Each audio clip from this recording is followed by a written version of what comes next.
안녕하세요 여러분, 쭈나오빠입니다. 여러분은 몇 가지 언어를 할 줄 아시나요? 저는 영어와 이탈리아어를 조금 할 줄 알아요. 영어는 B2에서 C1 정도 되는 수준이에요. 중상급 정도라고 생각하시면 돼요. 이탈리아어는 중급 레벨인 B2를 땄는데 이탈리아어는 자신이 없어요. 저도 어떻게 B2 레벨을 땄는지 모르겠어요. 처음엔 제가 초등학교 5학년 때까지 12살 때까지는 알파벳도 제대로 몰랐었어요. 그러다가 어머니가 제 심각한 영어 실력을 보고 저를 영어 학원에 보냈어요. 학원에서 기초부터 알파벳부터 배우기 시작했는데 너무 어려웠어요. 대체 왜 A, P, P, L, E가 애플이라고 발음되지? 아플레 아닌가? T, A, L, L은 왜 탈이 아니지? K, N, I, F, E는 왜 크니페가 아닌데? 사실 지금도 이해는 안 돼요. 이해는 안 되지만 영어는 원래 이런 언어인가 보다 하며 그냥 외웠었죠. 그래도 이탈리아어의 발음은 영어보다는 훨씬 상식적이었어요. 예를 들면 우리가 알고 있는 유명한 이탈리아어 단어 오페라가 있죠. 오페라는 정직하게 O, P, E, R, A라고 쓰고 또 라떼도 L, A, T, T, E라고 쓰죠. 얼마나 정직해요. 영어 단어는 울면서 외웠었는데 이탈리아어는 그래도 적힌 대로 읽으니까 너무 좋았었어요. 물론 이탈리아어에는 액센트도 있어서 쉽진 않지만요. 아무튼 하루는 유튜브에서 한국어를 할 줄 아는 외국 사람들이 나와서 인터뷰를 하는 영상을 봤었어요. 그 외국 사람들이 비빔밥과 볶음밥의 밥은 똑같이 밥으로 쓰는데 비빔밥의 밥은 밥이고 볶음밥의 밥은 밥으로 발음이 다르다는 말을 했었어요. 그때 머리를 망치로 세게 맞은 느낌이 났었어요. 그 전까진 한국어는 영어와는 다르게 그냥 적힌 대로 읽으면 된다고 생각했는데 사실 한국어도 한국어를 처음 배우는 외국 사람들에겐 매우 불친절한 언어였던 거예요. 그때부터 한국어는 실제로 어려운 언어인가에 대해서 고찰을 해봤는데 제 결론은 예스예요. 그럼 이제부터 한국어가 어려운 이유에 대해서 얘기해 볼게요. 일단 한국어가 왜 어려운지에 대해 얘기해 보려면 다른 언어와 비교가 필수적이겠죠. 그래서 세계에서 가장 많은 사람들이 사용하는 언어인 영어와 비교해 볼게요. 한국어가 어려운 첫 번째 이유는 한국어와 영어는 어순부터 달라요. 영어는 주어 플러스 동사 플러스 목적어 순으로 문장을 만들어요. 예를 들면 I love you 라고 하죠. 그렇지만 한국어는 주어 플러스 목적어 플러스 동사 순이에요. 나는 너를 사랑해 라고 하죠. 제 생각엔 어순이 다른 언어를 배우는 건 특히 더 어렵다고 생각해요. 예를 들면 일본어는 한국어와 어순이 많이 비슷하죠. 그래서 일본어는 한국인들에게 특히 배우기 쉬운 언어예요. 어순이 비슷하니까 일본 애니메이션을 자주 보면 문장 몇 개를 기억해서 사용할 수 있어요. 어순이 다른 언어를 배우면 초보자들은 문장을 말하는 게 아니고 문장을 레고처럼 조립한다는 느낌이 들어요. 그리고 두 번째로는 조사의 개념 때문이에요. 조사는 한국어의 명사 뒤에 오는 은, 는, 이, 가예요. 제 생각엔 한국어가 어려운 가장 큰 이유가 조사라고 생각해요. 한국에서 10년, 20년 동안 오래 살아서 한국어를 정말 잘하는 외국인도 조사는 완벽하지 않은 경우가 많더라고요. 저도 한국인이지만 조사는 언제, 어떻게 써야 하는지가 좀 어려운 것 같아요. 간단하게 보면 은는 이가는 주어에 쓰이고 을을은 목적어에 쓰인다 인데 사실 여러분도 한국어를 공부하다 보면 그렇지 않은 경우를 한 번쯤 보셨을 거예요. 예를 들면 영어로 I like you는 한국어로 번역하면 어떻게 될까요? 나는 너를 좋아해. 맞아요. 하지만 나는 너가 좋아도 가능해요. 나는 너가 가는 주어에 쓰이는 거 아닌가? 왜 목적어에 왔지? 사실 뜻은 같지만 뉘앙스의 차이가 약간 있어요. 나는 너를 좋아해는 적극적인 느낌이고 나는 너가 좋아하는 약간 부끄러워하는 느낌?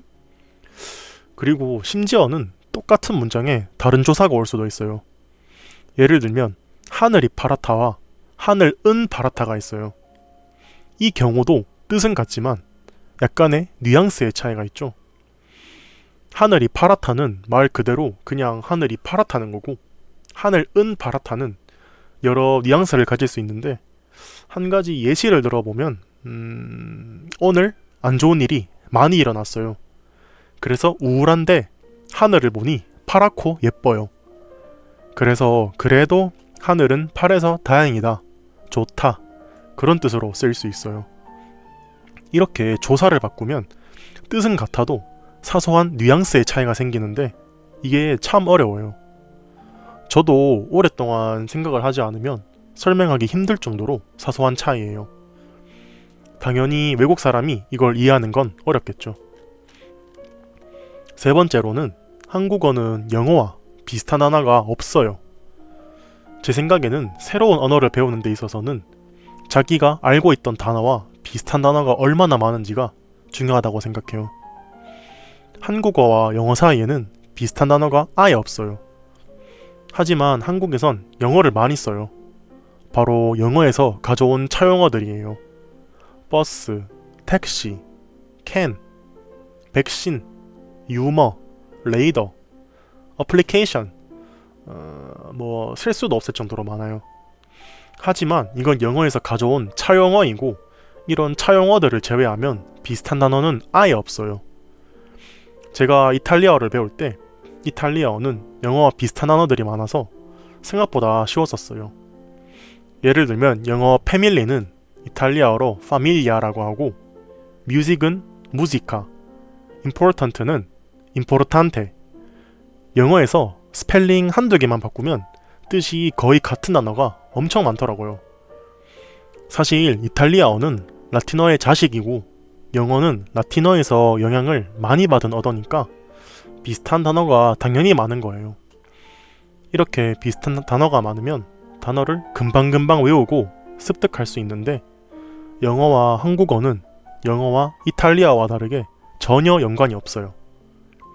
제가 처음에 한국어는 영어를 사용하는 사람 기준으로 어려운 언어라고 했는데 바로 이 때문이에요. 왜냐면 영어는 라틴어에서 많이 영향을 받았고 한국어는 중국어에서 영향을 많이 받았거든요. 그리고 네 번째로는 한국어에는 존댓말이라는 개념이 있어요. 물론 영어에도 다른 사람을 존중하면서 말을 하는 문화가 있는 건 알아요. 예를 들면 무언가를 요청할 때 can 대신에 더 정중하게 may를 쓸 수 있고 자신보다 더 높은 사람을 부를 때는 sir이나 madam이라고 칭하잖아요. 그렇지만 애초에 한국과 미국, 영국은 다른 문화권이라서 존댓말을 사용하는 방법이나 사용하는 때가 달라요. 한국어를 배우는 많은 사람들이 어려움을 느끼는 부분이 존댓말이더라고요. 존댓말은 어떤 때 써야 하나? 존댓말은 어떻게 써야 하나? 존댓말은 누구한테 써야 하나? 심지어 높은 사람이 낮은 사람에게 하는 존댓말도 있다고? 저는 네이티브 한국인이라서 다 알고 있지만 저도 이걸 논리적으로 설명하려고 하면 3일 정도는 공부를 해야 해요. 그리고 다섯 번째로 한국어에 한자어와 순 우리말이 있다는 거예요. 한자어는 말 그대로 한자로 이루어진 단어이고 순 우리말은 한자를 사용하지 않은 순수한 한국어예요. 한자어가 어려운 이유가 뭐냐면 같은 발음의 한자가 너무 많아요. 예를 들면 사가 있어요. 가장 자주 쓰이는 건 넉사가 있죠. 숫자 4라는 뜻이고 또 자주 쓰이는 죽음을 뜻하는 죽을 사자도 있죠. 그리고 뱀을 뜻하는 뱀사도 있고, 심지어는 나쁘다는 뜻의 간사할 사도 있어요. 게임이나 드라마를 보면 사신이라는 단어를 자주 볼 수 있어요. 보통은 죽음의 신이라는 뜻인데 우리는 방금 배웠죠. 사는 숫자 4도 되고 죽음도 되고 뱀도 되고 나쁨도 된다고요. 그래서 단순하게 사신이라고 하면 중국 신화의 4가지 신인지, 아니면 죽음의 신인지, 아니면 뱀의 신인지, 아니면은 나쁜 신인지, 그건 아무도 몰라요. 그래서 이렇게 헷갈릴 수 있는 경우에는 한자로 같이 적어 놓는 편이죠. 한국 사람 같은 경우 대충 유추할 수는 있지만 외국인 같은 경우에는 이런 뉘앙스들을 구별하는 건 정말 어렵다고 생각해요. 한국어만 잘하는 게 아니고 한자도 잘 알아야 하니까요. 사실 제 생각엔 한국에서 쓰이는 한자어는 그렇게 어렵진 않다고 생각해요. 우리는 한자어를 쓰지만 실제로 한자를 쓰진 않잖아요. 그치만 일본은 실제로 한자를 사용하잖아요. 그래서 그런가 일본의 한자어는 한국 것보다 더 어려운 것 같았어요.